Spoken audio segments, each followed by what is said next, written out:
Hiru anaia bardo eta rokere euskaldunen historia kontatzeran atorkizu. Ameriketako estatu batuetako Abaigar herrian 1980etik euren errautsetako batzuk lurpean dituztenak, eta rokaren historian eta neure bihotzean oso leku berezia dutenak. Maite Makalajan izena dut. Podcasta hiru anaietako birekin 1981ean euren Aidajoko rantxoan egindako elkarrizketa baten audiozatiekin egina da, euren abestiekin osatua. Podcast diska musikal zoragarria, hiru anaien bizitzaren ipuina, egindako lagunen kontuak, historien kantuak, hiru anai kantautoreak, bakero eta rokeroak, sumin, samin eta kaos, kaskoak jarri eta hemen gozatzeko. Laugarren kapitulua, hiru anaia rokeroak. 60. hamarkada, 1975 urtean mundua apurtxo bat aldatu zela esango nuke. Rantxoa erosi genuen batetik, eta gure bizitza aldatu zen, eta urte berean, urte unkigarrian esango nuke. Rockaren eta poparen historiako erabakigarriena agian. Urte berean, A Change Is Gonna Come, Sam Cookena, Bob Dylanen Like a Rolling Stone, Satisfaction, Rolling Stonesena, My Generation, The Who, Barbara Ann, Beach Boys, I Got You Babe, Sonny eta Cher, Mr. Tambourine Man, The Byrds, Crying in the Chapel, Elvis, Yesterday, Beatlesek, dena urte berean. Garitoak eta jiratxoak ere egiten genituen. Bai, gu lokal txikitan ibiltzen ginen. Garai hartan musika eklosio bat edo egon zen, ez? Mota guztietako musika dena zen ongi etorria. Batzuetan emanaldi akustikoak egiten genituen, bestetan elektrikoak, beste batzuetan historio musikatuak kontatzen genituen. Askatasun kreatiboa guztizkoa zen, ez? Eta haietako lokal txiki batean ezagutu genuen Sose Naviero, bateri jole bezala gurekin ibili zen lehenengoa.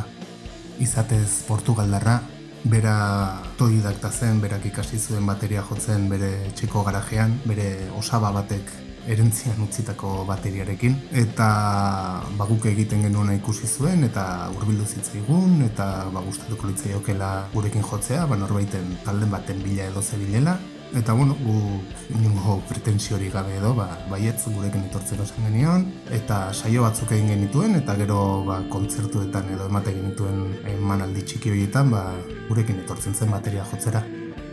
Halere, ez zuen gurekin denbora asko iraun, ze garai hartan inbeste azaltzen ari ziren merkatal zentru erraldoi horietako batean kirol materiala saltzeko denda baten arduradun bezala lan aurkitu zuen eta gurekin etortzeari utzi behar izan zion. Baina mantentzen ditugu hainbat grabazio berarekin egindakoak.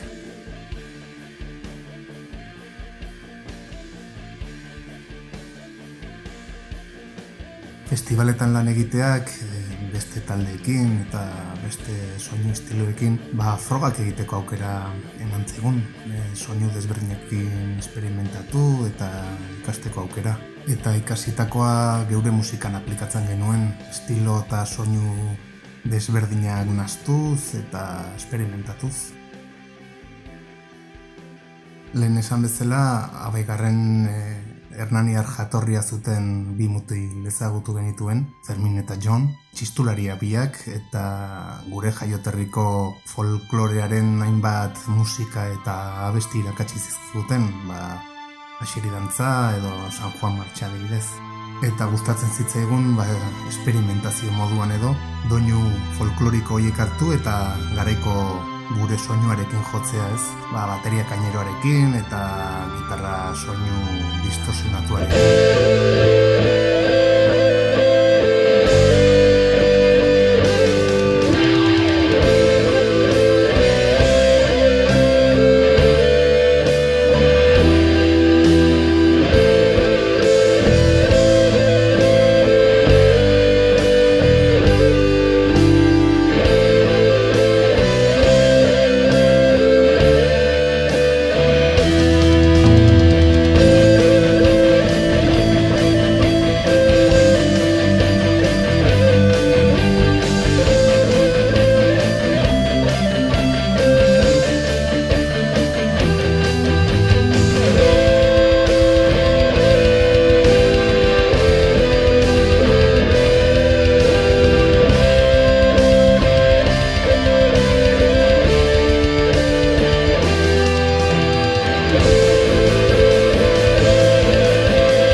Errantxoan etxola bat ere genuen musika egin eta jotzeko, The Office edo ofizina ditzen genuen. Eta erosi genituen lau pistako grabagailu bat, Hammond organo bat ere, Kaosek bere kabuz jotzen ikasi zuena, eta askotan elkartzen ginen bertan hirurak musika jo eta konposatzeko, soinu berria frogatzeko, edo laguna gonbidatzen genituen, improvisazio saioak egin eta grabatzeko, baina bere denbora libre guztian pasatzen zuena Kaos zen. Ordu pila pasatzen zituenan Hammonda jotzen edo gitarra jotzen, doinu ilunak improvisatzen, terapia moduan egiten zuela uste dugu. Egiten genuen Aseri dantzaren bertsioan argi ikusten da zein doinu ilun eta tristeak egiten zituen Kaosek, beti akorde minorretan.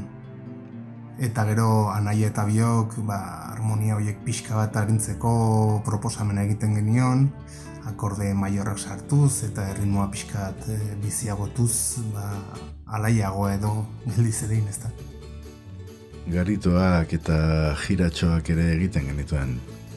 Eta gure lanaren ondorioz edo zera proposatzen ziguten edo proposatu ziguten aholkulari lanak egiteko, talde lagun batzuentzat, probak egin eta horrelako gauzak, baina aholkulari batez ere.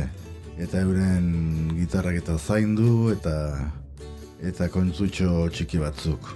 Eta etzen lan handiegia ere, beraz denbora onak, eta badakizu zerbeza ardo, eta belar, eta rock and roll, baby, and love. 75ean jasotako diruarekin rantxo ere erosi genuen, eta ni txoratzen egoen, nire cowboy txapel berri ez. Pixkanaka joan gera handitzen, rantxoa, eta etxola, txabola ezberdinak daude, baina hau da, ikusten duzun hau da, etxe handiena edo zentru neuralgikoa edo. Kaos eta Anaia San Franciscora joan ziren, txinatar lagunekin, bide txarretik ez da. Bide txarra edo ona une hartan. Han ezautu zuten Janis Joplin, San Franciscon, hippie garaiak zoragarriak. Garaiko musikaz zer? Zer musika entzuten genuen?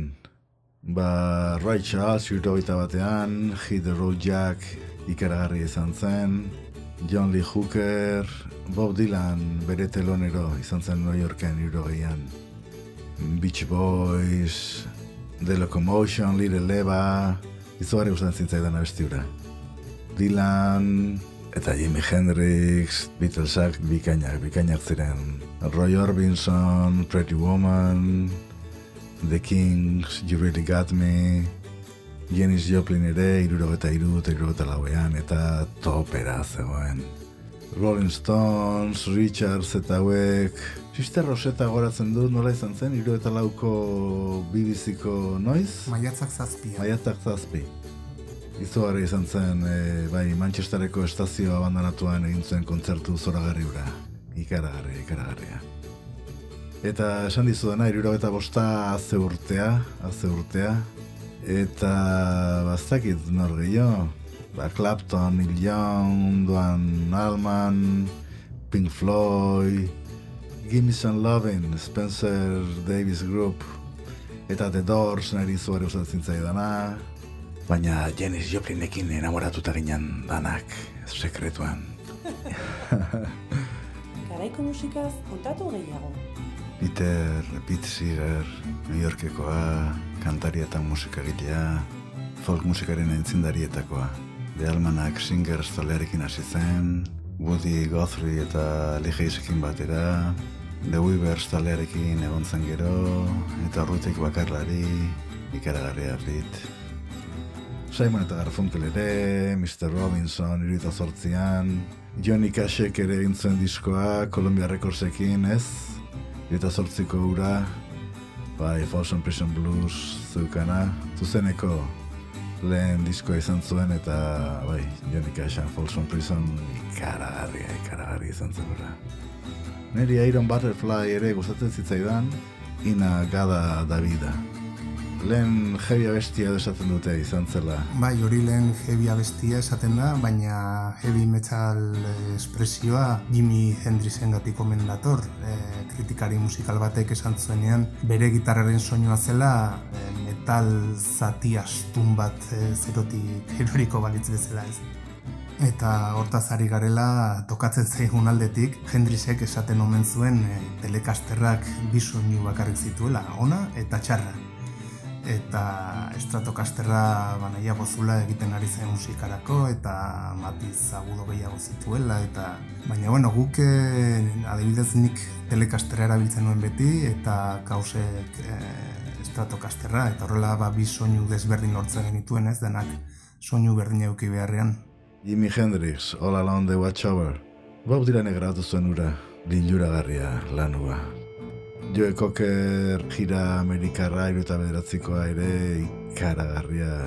Ezin nuen sinistu norbaitek horrela abestu zezakela. Txuri batek horrela abestu zezakela. Musikari bereziak aipatzen jarrita Nikanor Zabaleta. Arpajole donostiar bikaina ere ezagutzeko aukera izan genuen. Amerikan jiran zebilenean. Liluragarria zen bere teknika, miresgarria. Berak erabili zuen aurreneko 8 pedaleko arpa zazpikoaren ordez. Arpa elektriko bat egin behar geniola esaten genion eta parrez lertzen zen. Eta horixe, hippie, motero, civil rights mugimenduak, Vietnam gerra, garai bereziak izan ziren 60garren hamarkadako denboraiek.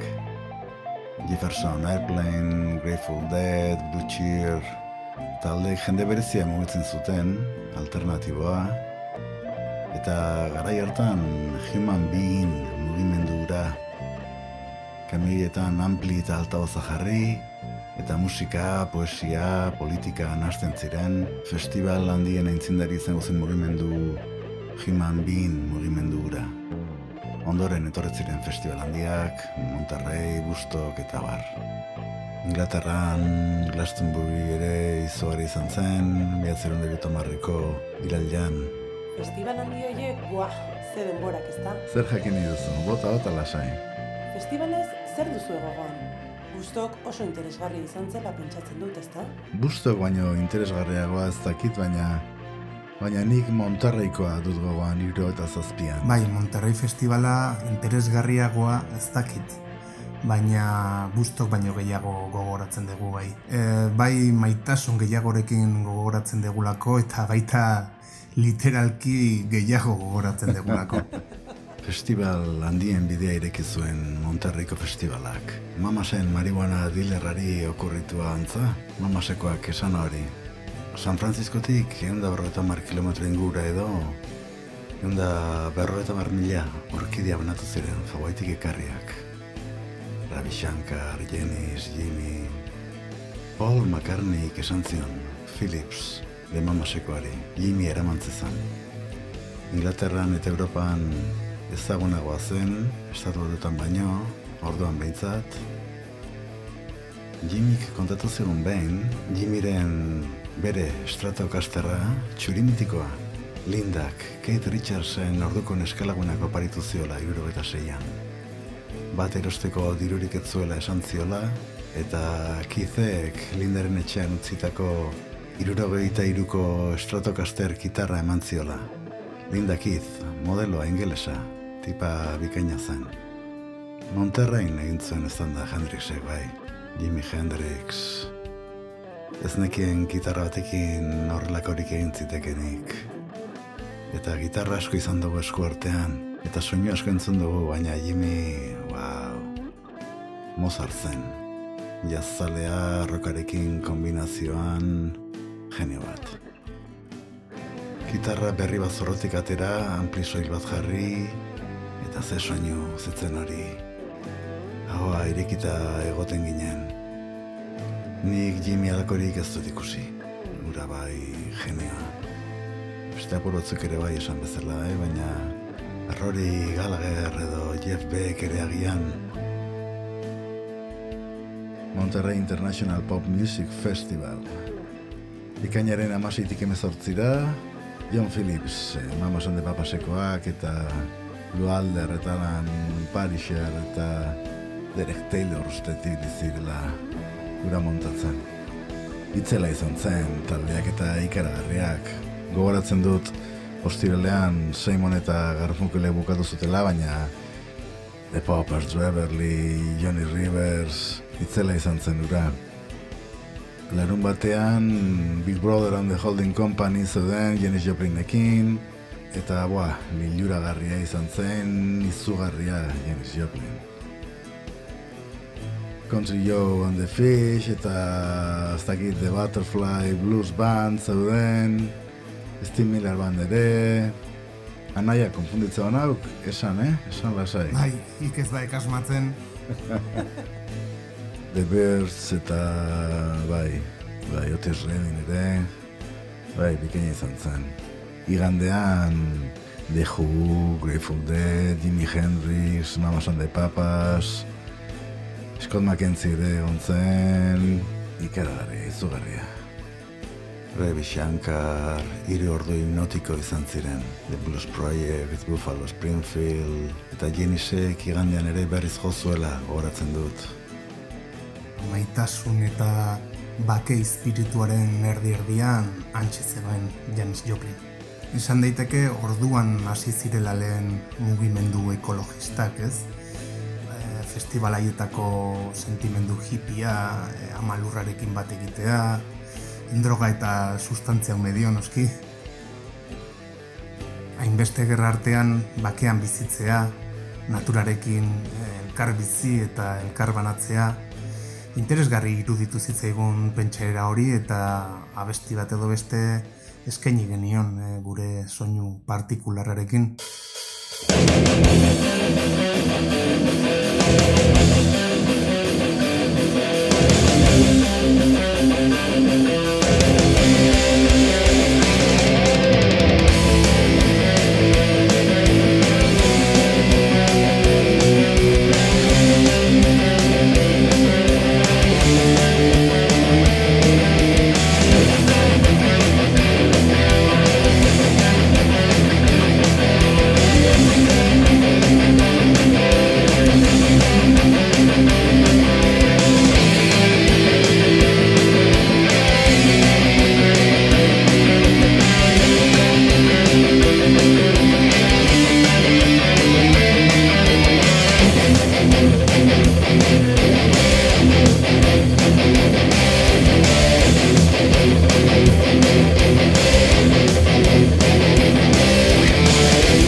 Bai, festivaletan gehien bat ekipoak montatu eta soinu frogak egiten aritzen ginen. Eta esan bezala, emanaldietan gitarrak afinatzen.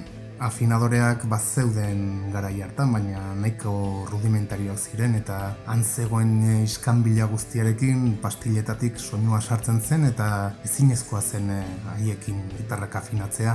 Orduan egiten genuena zen bakoitzak 3 gitarra hartu emanaldiaren erdian, eszenatokitik algenuen gehien urrundu eta diapasoiarekin afinatu.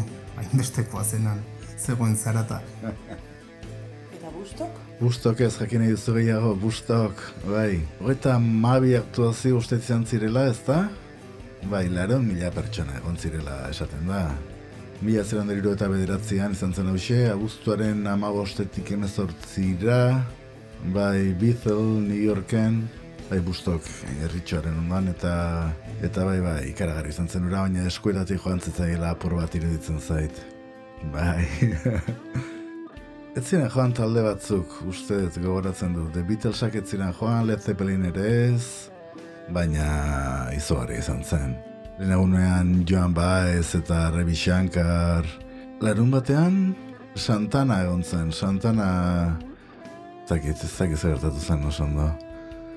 Eta horrengo egunean jotzuen, ez da, bai, hori da, horrengo egunean jotzuen, bai. Eta gero hoxe, Janis Joplin ere izugarria, The Cosmic Blues Bandekin, The Who ere izugarria, Grateful Dead, Jefferson Airplane, eta azkeneko egunean Joe Cocker, Country Joe, and the Fish, Johnny Winter, Blood, Sweat and Tears, Crosby, Stills, Nash & Young ere egon ziren, eta Jimi Hendrix, izugarria egin zuen, izugarria. Bustokeko azken gauean kaos desagertu zen, lanean ari ginela, eta ez genuen gehiago ikusi urrengo eguerdira arte. Norbaitek abisatu zigun eta haren bila joan ginen, eta kanpain denda erori baten barruan aurkitu genuen lokatzez eta drogaz goraino. Horixe, bai, dena Vietnam gerraren aurkako giroan. Gerrak iritzi publikoa erabat zatitu zuen, beti bezala. Eta 1970an gogoratzen dut Guardia Nazionalak gerraren aurkako 4 ikasle hil zituen Kent Estatuko Unibertsitatean eta izugarria montatu zen, ura ibai izan zen aldaketatxo bat. Eta niri burura etortzen zitzaizkidanak, koronelak kontatutakoak eta nahiak kontatutakoak gerraren inguruan noiak ziren. Eta beste gerra batean ginen buru belarri, Vietnamen. Vietnamen American War, gerra amerikarra deitzen zioten. Gatazkari ere helikopteroen gerra izena jarri zioten. 12.000 helikoptero akzioan egon ziren gerran. 75erako Kennedyk gerra amaitua nahi omen zuen. 73an hil zuten, Azorako eta bian, gogoratzen dute eguna. Vietnam gerra 1955-etik 1965era izan zen, North Vietnam komunista eta Vietconga, eta hien aurka South Vietnam, Hego Vietnam eta Estatu Batuak. South Korea, Cambodia, Laos, Filipinak, Australia, Zelanda Berria eta Tailandia ere zeuden eurekin. Gerrari amaiera emateko, egon zen utxegindako saiakera bat 73an, baina azkenean 75ean amaitu zen. 76an Vietnamgo Errepublika Sozialista bezala baturik zen. 4 milioi pertsona hil ziren estimatzen da, erdiak zibil vietnamitarrak. 58.000 soldadu amerikar hil ziren. 11 urtetan laranja edo orange agente kimikoaren 19 milioi galoi erabili ziren. 4 milioi baino gehiago hektarea lur kutsatu zen. 400.000 pertsona baino gehiago hil ziren eta 500.000 haur baino gehiagok ezgaitasunak izan zituzten. Helduek minbizia, larruazaleko erupzioak eta gorputzeko tumoreak eta bar. Droga kontsumoa izugarria izan zen Estatu Batuetako tropen artean. 130ak marihuana hartzen zuen, 115ak heroina erabiltzen zuen. soldaduen morala eta osasun mentala ondatu egin ziren gatazkaren azken urteetan. Eta guzti hori gertatzen ari zen bitartean, Broadwayen aldaketak ematen ari ziren, soinu aldetik eta estilo aldetik. 70. hamarkadan hainbesteko arrakasta edukiko zuten musikalen hazia edo orduan ari zen sortzen, ez? Jesus Christ Superstar, Rocky Horror Show, Grease, Evita, guzti horiek zuten soinu berria edo rock estiloa edo horiek 70. hamarkada bukaeran sortzen hasi ziren.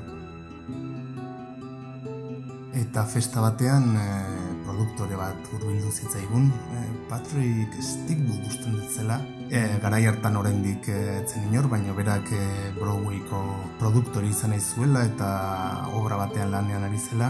Eta kontatu zigun, obra horretan jainko edo deabru maltzur baten historia kontatzen zuela, ez? Eta arek hizkuntza raro edo exotiko batean hitz egiten zuela. Eta orduan gu euskeraz kantatzen entzun da, proposatu zigun abestiren bat edo musikaren bat sortzea bere obra horretarako. Obra satirikoa zen, ez? Eta kontatzen zuen pertsonai horren bihurrikeriak eta gaiztakeriak, baina beti humorearen aldetik kontatuta. Eta gu garai hartan zinen horrelako gauzetarako gogoekin, ez? Beste musika mota eta gai mota batzuk landu nahi genituen. Baina, ezezkoa ez esateagatik, esan genion zerbait probatuko genuela eta egingo genuela. Eta lanerako elkartu ginenean ez genuen gaia inungo seriotasunarekin hartu, ezta? Broma moduan egin genuen abestia, letrare bai, musika, eta, une politiak eta txeina pasa genituen hori grabatzen, eta listo, ez genion denbora gehiago dedikatu. Maketa produktoreari pasa genion eta ordu ezkero ez dugu ezer gehiago jakin obraren inguruan.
Badakit ez dela atsegina, baina Bigarren Mundu Gerraz eta zuengan izan zuen eraginaz jakin nahiko nuke. Bigarren Mundu Gerra 50 milioi pertsona baina gehiago hil ziren. Gehienak gazteak. Hildakoen herena militarrak izan ziren, eta beste 2 herenak zibilak. Gerra osoan 15 milioi gerrako preso egin ziren. Bigarren Mundu Gerrako gudurik luzena Atlantikoko gudua izan zen. 1939tik 1945 etengabe iraun zuena. Polonia izan zen biztanleriaren aldean biktima kopuru handiena jasa zuen herrialdea, 17%. Stalingradoko guduan borrokan ari ziren soldadu sovietarren bizi itxaropena 24 ordu eskas zela esaten zen. 1923an jaiotako gizonezko sovietarren 80% Bigarren Mundu Gerran hil zen. 1944ko uztailean, Saipan uharteko guduan, 3.000 soldadu estatu batuar hil ziren. 8.000 bat soldadu japoniarrek nahiago izan zuten bere buruaz beste egin preso hartzea baino. Bai, gerran oso ohikoa omen zen droga kontsumitzea eta kaosek egin ez bazuen darien esker izan zen. Ez dezu horrelakorik behar, elkarrekin aterako gera hemendik, esaten omen zion darienek. Baina dari hiltzenean ordea segituan hasi zen kontsumitzen kaos, mina usatu nahian edo. Marihuana, heroina, opioa, denetarik. Lanean edo genituen konpromisoetan beti konplitzen zuen, baina libre zegoenean bere egoera melankoniatsu hortan erori eta goraino jartzen zen. Asteburu askotan, emanaldi edo lanik ez bagenuen, desagertu egiten zen astelehen goiz arte. Edo ofizinan sartzen zen bere musika iluna jotzera, ia janere egin gabe eta denetatik kontsumituz. Guk barruan zuen mina ezagututa, utzi egiten genion, konpromisoekin kunplitzen zuen bitartean, eta beno, anaia eta biok ere ez ginen libratzen, guk ere konsumitzen genuen, baina ez hainbesteraino. 1945aren maiatzaren 7an amaitu zen Bigarren Gerra. Euskaldun batzuk topatu zituen kaos anaiak gerran. Ondoren Francoren aurka lagunduko zutela Frantzia eta Inglaterrak uste zutenak. B. Pirineoetako 10. brigadako gerrilariak, Gernika batalioia. Bai, gerrak asko markatu du beti gure bizitza. Gu geuk bizitakoaz gain, koronelaren batailatxoak entzuten hasi ginen, eta geroago kaosen kontakizunak, eta gure obran ere oso presente dago hori beti ez. Gerrako historio guzti horiek, mitologiarekin eta fantasia epikozko literaturarekin nahastu edo jazte genituen abestiak sortzarakoan. Eta horrela jaio ziren adibidez, Arren, Fin, Darien, Arimagalduen jauregia, edo Karonte abestia bera.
Igorrauen antzera bizia den altxoren sentipena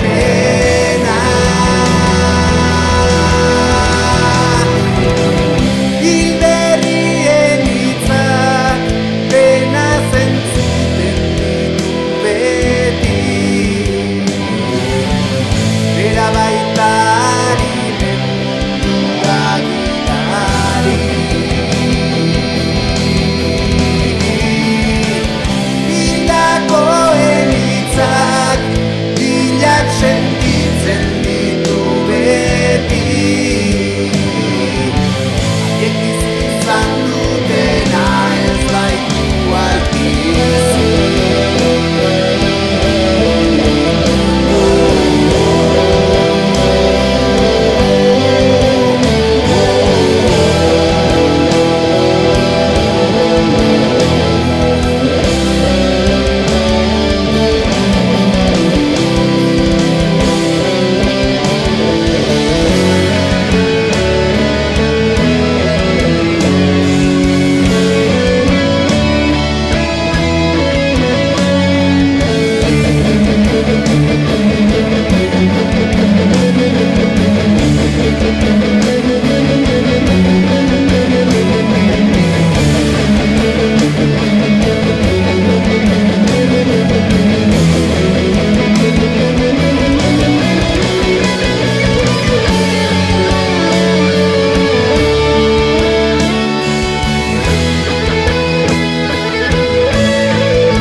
Bi asteko misio baterako, 2000 gizon inguruz osatutako Estatu Batuetako armadako ontzi baten tripulazioak 15 tona irin, 10 tona patata, 12 tona behi, tona eta erdi letxuga kontsumitzen zuela esan zigun anaia bain. 800 kilo izokin ketu, 200 kilo arrain izoztu, 200 kilo txarri kontserba, eta 35.000 arraultza baino gehiago. Bi asteko misio baterako 2000 gizonentzat. Alietuen tropeek zigarroak hornitzen, balak erosten gastatutakoa, baina diru gehiago gastatu zuten. Overlord operaziorako, Estatu Batuetako armadak 300.000 ibilgailu, 1.800 lokomotora, 20.000 tren bagoi, 2.700 artilleria pieza eta 300.000 telefono zutoin erabili zituen. Egunean parte hartzeko, Britainia Handian kokatu ziren 70.000 soldadu Estatu Batuarrek hango egonaldia erabili zuten neska ingelesekin eskontzeko. Hori izango zen gerra hartatik atera zen gauza on bakarra. Guk badaukagu ezagun bat, han inguruan egontzena. 45ko otsailaren 4tik 11 bitartean, Churchill, Roosevelt eta Stalin elkartu ziren Yaltako konferentziarako. Krimeako konferentzia ere deitua. Hornintzaile britainiarrek prestatu zuten hornikuntza zerrendan 154 whisky botila, 154 xerez botila eta 154 ginebra botila zeuden. Gainera, itxasontzi batek 854 whisky eta ginebra botila eta 180 jerez botila eraman zituen. Beste bidalketa bat ere antolatu zen, rineko ardo, bermut, ginebra, whisky eta txampain botilak ere biltzen zituena. Azkenik, aurreikuspenak labortuta geratuz gero, Moskuko Britainiar enbaxadoriari 58 botila gehiago bidaltzeko enkargatu zitzaion jaltara. Baita ardoa, koñaka eta garagardoa ere, bada ezpada. Guzti hauek entzunda uler dezaket geixiago, baina nola sortu zen adibidez arima galduen jauregia bestia?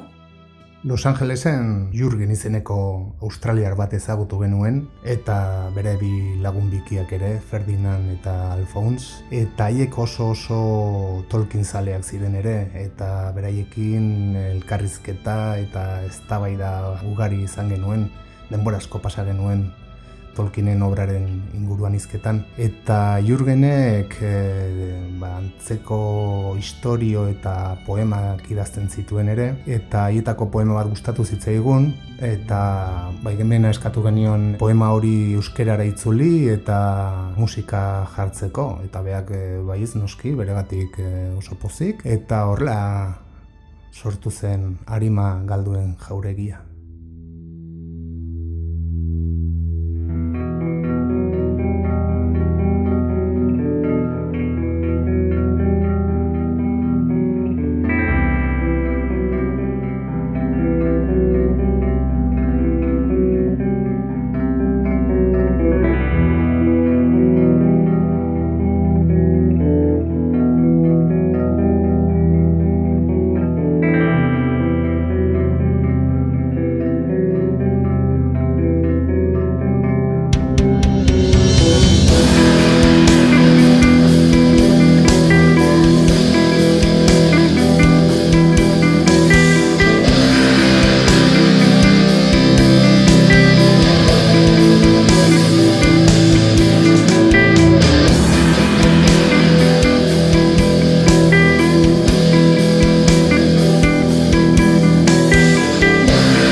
dugu atxeden tartetxo bat? Bai, gerra gehiagitxo, ilun xamar gabiltza. Argi pixkat, haize apurtxo bat hartu eta jarraituko dugu.